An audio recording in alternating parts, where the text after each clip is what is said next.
guys, it's Rebecca Fisher from Extra.ie and I am delighted to present Bulmer Sounds from the Secret Orchard. We'll be joined in studio by 16 of Ireland's biggest homegrown talents as we get to the core of what makes a rising star. Today we are joined by Noah. Hi. Hi. Well, Adam from Noah, how are you? Yeah, you're the two guys right waiting outside. You're just like, oh, where are the other two? Anyway, sure, look, the orchard's small. It is what it is. How are you? Good. Yeah, no, very good. Thanks for having us. Really Thank you so much for joining me. Yeah, as well. absolutely. I'm excited to learn a little bit about the band. Also, the name, okay? Because this is what got me. When I first found out about you guys, I was like, which one of you is Noah?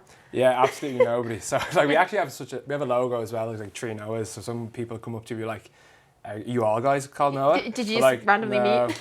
No, so the thing was, we've been a band since we were about 12, so you can guess our ages and do the maths, I'm not going to tell you. So it's been a long time, and basically a few years ago, just before the pandemic, we had met our now manager, Shay McNellis, and basically we had come up with the plan of, starting a new project together with the same members of the group and everything, but we thought it'd be best if we change our name. It's just that, like, if you go so long with one email or one band name, it's like you get a bit stale. So we thought we'd fresh, and like we're not very biblical or anything, but the name Noah, it sort of just resonated. It was one night and like we're just all just sort of like it clicked. We're like Noah, the ultimate new beginning story, and that's pretty much it. Like, and we put the dots in there as well because it's an abbreviation for an old lyric that we had, so it's like a double meaning in it. Okay, oh, that's cool. I like that. Yeah. You were saying there that you guys have been doing this for donkey's years now. You've known each other for so long. Yeah.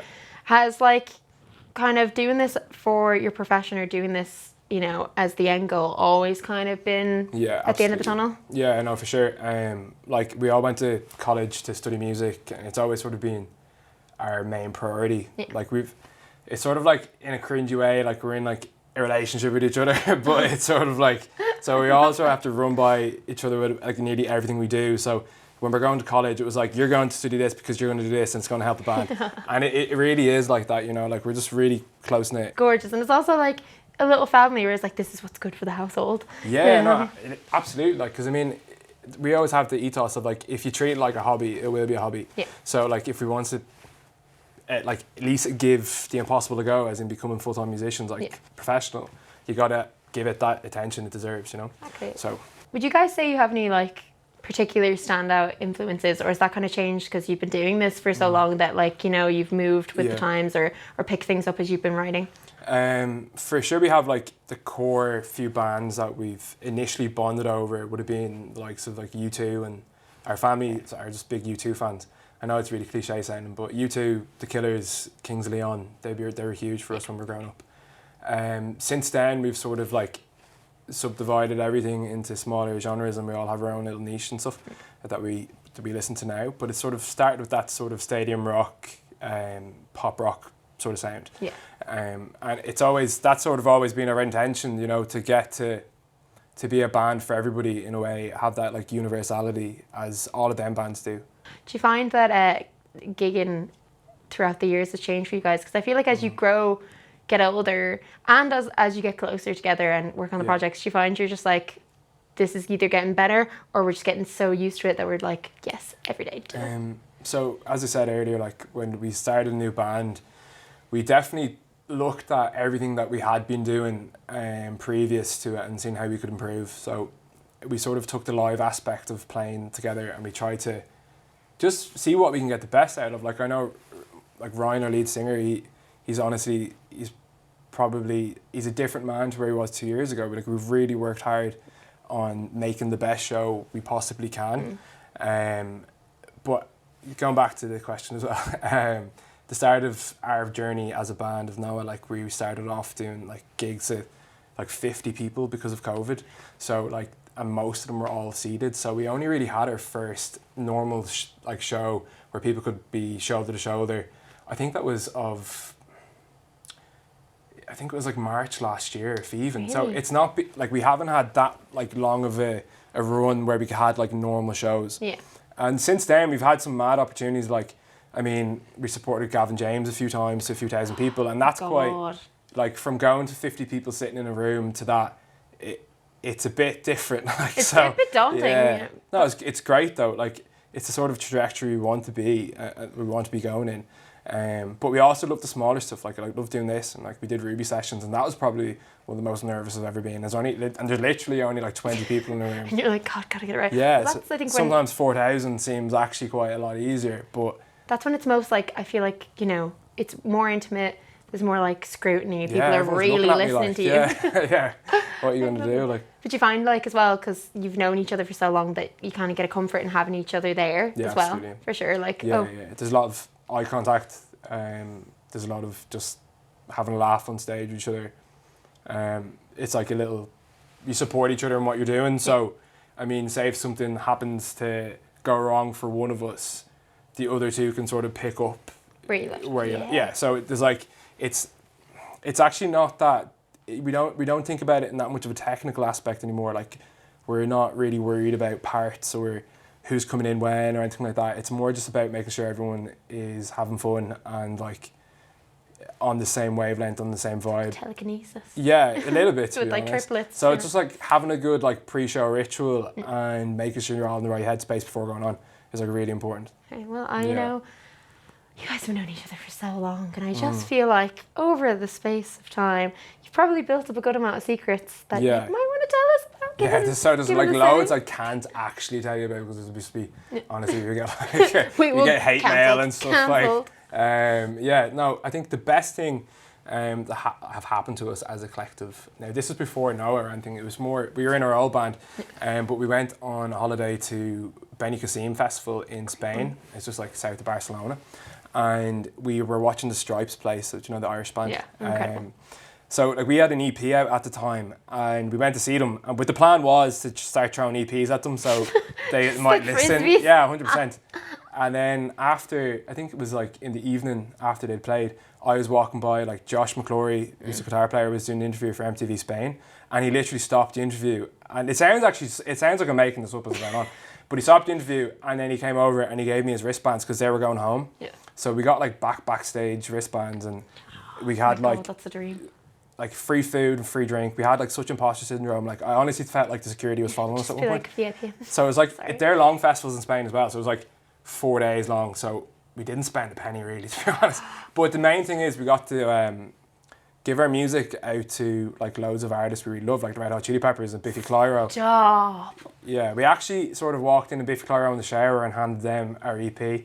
But look where it's gotten us now. So it didn't really do too much other than like make a good holiday moment that we can remember. Honestly, imagine them coming over here to do a gig and they're like, see a poster of you for a gig. Yeah, and they're losers in the bathroom. That's the guy who ambushed us in the shower. Yeah, I hope so. Like, Really? yeah, 100%. Like, Something this remember. is my legacy. Yeah, I actually have one of their towels. No, not sorry. It actually sounds so bad. Simon Neil, the lead singer's wife, gave me his towel after.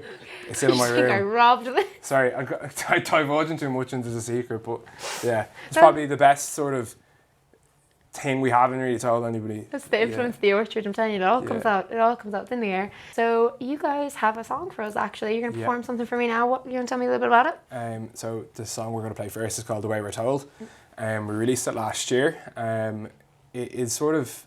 Do you want to know what it's about? Yes. Before I go into it. Yeah, of course I do. Basically, it's a song just about I feel like maybe it was sort of it's voicing what we're all feeling as young adults in our early 20s. You sort of, you race against time a little bit, and life doesn't sort of always play out the way you want it to or the way you imagined when you were a kid, and it's sort of just coming to terms with it really. Yeah. Fair. Honestly, I feel like this is going to be a relatable one, so here we go. The Way We're Told by Noah.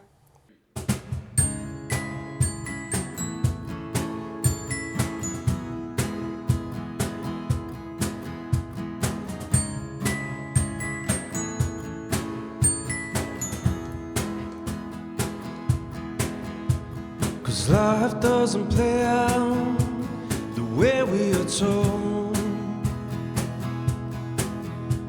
So you grow up, slow down, and reap the seeds you sow.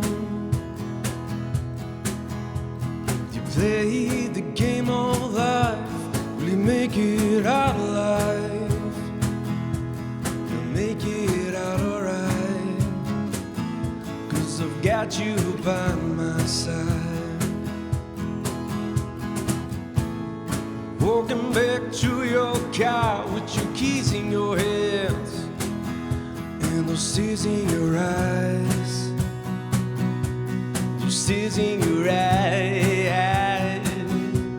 'Cause you were the light when I needed the most, and you are the hope when my own gave up, and you put a hand that would help me up, and I just couldn't find the words to say what it means to me.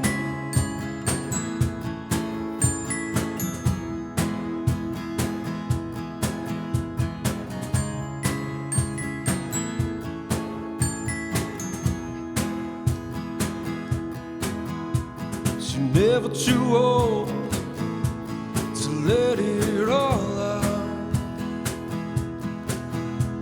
You worked your whole life and now you're running out of time. When God is on your side and I can see your faith, these moments of your life, I've got you by my side. Walking back to your car, got your keys in your hand, and those tears in your eyes, those tears in your eyes. 'Cause you were the light when I needed the most, and you are the hope when my own gave up, and you put a hand that would help me up, when I just couldn't find the words to say. 'Cause you are the light when I needed the most, and you are the hope when my own gave up, and you put a hand that would help me up, if I could only find the words to say what it means to me.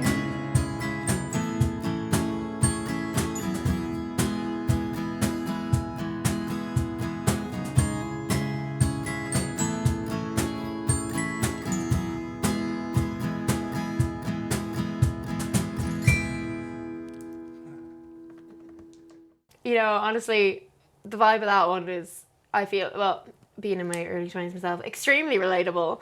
But also, I find with songs like this, with the lyrics that are just absolutely hitting the nail on the head, putting a good beat behind it really does make me forget my problems. I'm like, yes, I'm jamming away. And then I hear the lyrics, I'm like, no, we're not doing that one Yeah, today. it's a bit bittersweet, yeah. Yeah, but love it. Do you like performing those ones? Do you feel like... Yeah, actually that song in particular, like when we have the full band set up, it is really good.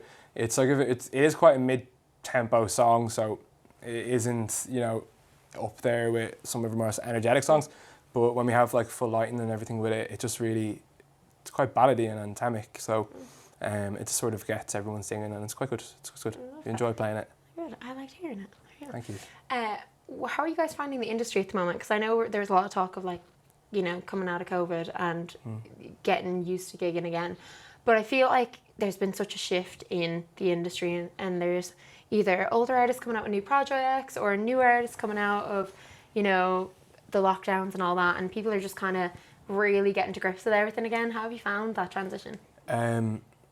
Yeah, like, I mean, it's always going to be tough, like with most artists, like you're trying to do what's the near impossible, and we always tell ourselves that, you know, and we always are grateful for what we've done already, because it's all, like, what we've done is 99% of Irish musicians haven't done already, and I know it hasn't been that much in our eyes, but I mean, it still is something. So with that in mind, like, you just have to take every day as it comes. Like this year we're writing our debut album, so like we just really tried to take stock of everything we had. We spent a month in Connemara, so yeah, we rented a house and we were living there for a month. Thank God we're back.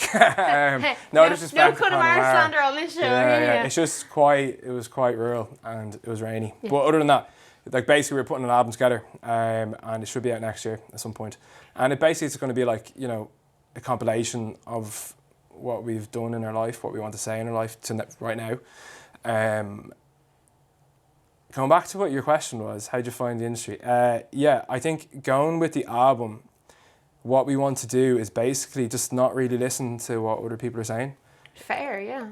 I'm not really interested, or the band aren't really interested in making a viral TikTok meme, or putting our songs like, or setting up a fake situation where, I don't know, Jane Smith comments under your post going, I don't like this, and then you spire a song that's magically already done and it has a music video.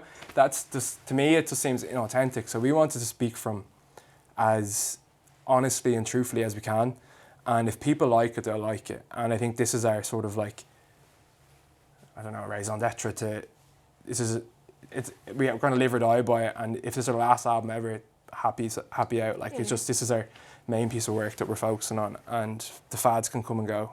I get that. It's a genuine way of making music, and I feel like as you progress through the industry and when you've been doing this for some amount of time, you're just like, I've seen things come and go. I'm not interested by them. I just want to do what feels good to me, and I want to be proud of what I create. Yeah, and we're not that type of people either. Like, I mean, even doing like things like interviews, it's not generally something that we really, not that we don't enjoy doing, it's just that we're not them sort of people who are willing to just put yourself out on the internet and show everything about your life. Which is rare these days.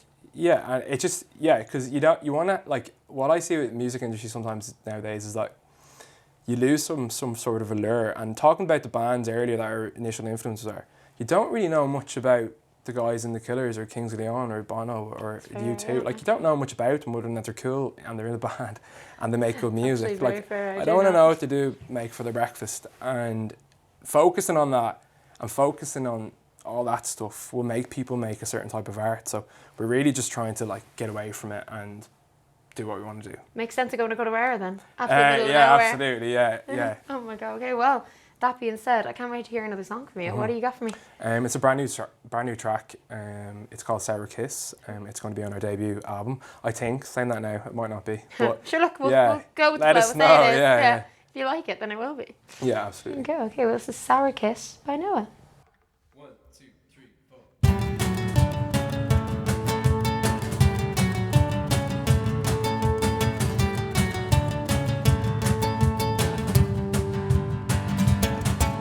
The stitching that connects my heart to my sleeve is weaved by the thinnest skin of a poisonous fruit. With the presence of my kindness, you believe you're superior to any other point of view. Through the Garden of Eden, you walk in shame. Is the devil and I discuss your pain? The face of beauty is all you wear, so I'll take my share and give you back.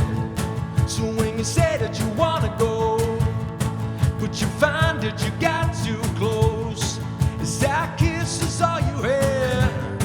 The stone cell will never last.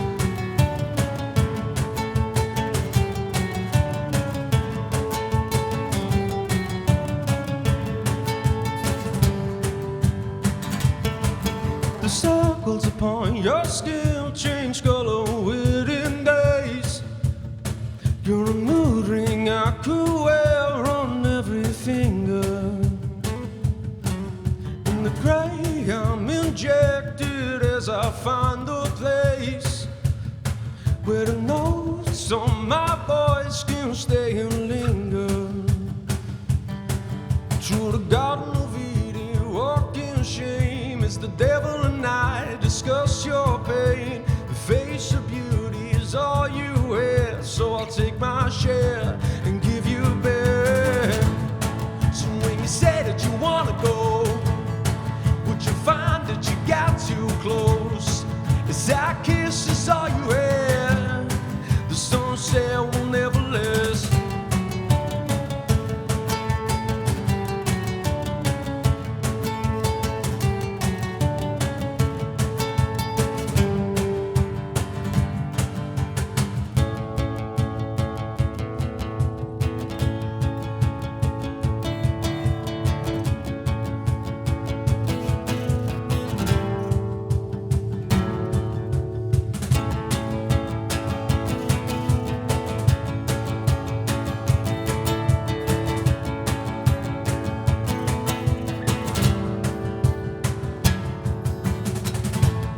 So when you say that you wanna go, but you find that you got too close, as that kiss is all you had, the stone cell will never let. but you find that you got too close. As I kiss is all you had. The sun said will never last.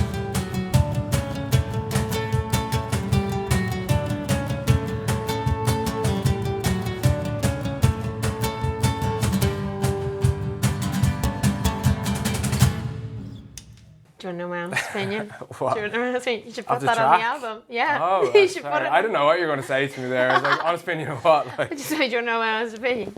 yeah. Bring me the other two lads. No, I'm kidding. But no, very, very, very good. I think that should Thanks go on the very album. much. I think so too. thoroughly enjoy. Maybe track 1 or 2. Okay. We'll see. Oh, no, maybe open with it. Well, okay, we'll see. We'll see what everyone says. But 1 or 2. 2 builds the Yeah. suspense. Yeah. I'm gonna throw one at you now. Now I know you don't speak for everyone, but I want to get a kind of idea of the vibes. If you were to wake up in the morning, your manager sent a text, and it's a text that sends through you is absolutely feral because you're delighted. He's like, insert name here, wants you, support for the tour, and this just makes or breaks your career. Who would you love? Absolutely love. You'd die if you got to support them. Do they have to be around now? Or No, like, no. See, we've gotten some people who use some days gone by artists.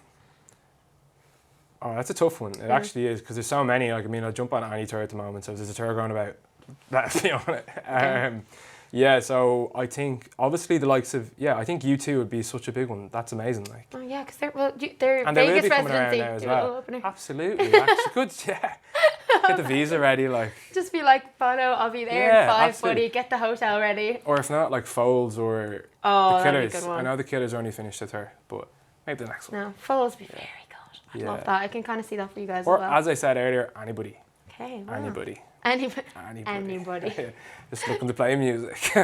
Well, you know what? That is the vibe of the Orchard. Yeah. I love it. Just absolutely buzzing to perform and getting people hearing your music, which is what we like to hear. Well, Thanks thank very you much. for joining me in my orchard Thanks today. very much for having us. No Appreciate it. problem. And yeah, everybody, this is Noah. Yeah, please do.